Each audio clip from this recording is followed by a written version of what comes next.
मंत्रिमंडळाचा विस्तार नागपूरच्या राजभवनात पार पडला असून महाराष्ट्र विधिमंडळाचे हिवाळी अधिवेशन 16 डिसेंबर पासून सुरू होत असताना एक दिवस आधी हा शपथविधी सोहळा घेण्यात आला। नमस्कार, मी वर्षा वैभव थोरात आणि आपण पाहताय योद्धा न्यूज। तर या नव्या मंत्रिमंडळात कोणकोणत्या नेत्यांचा समावेश आहे ते पाहूयात।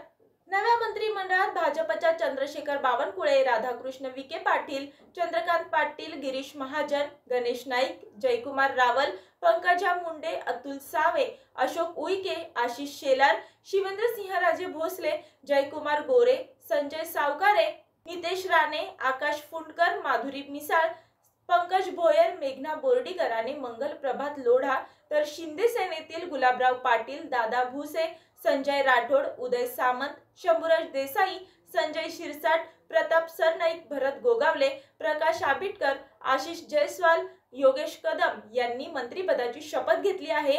तर अजित पवारांच्या राष्ट्रवादीतून हसन मुश्रीफ, धनंजय मुंडे, दत्तामामा भरणे, आदिती तटकरे, माणिकराव कोकाटे, नरहरी झिरवळ, मकरंद जाधव पाटील, बाबासाहेब पाटील, इंद्रनील नाईक यांची मंत्री म्हणून निवड करण्यात आली आहे।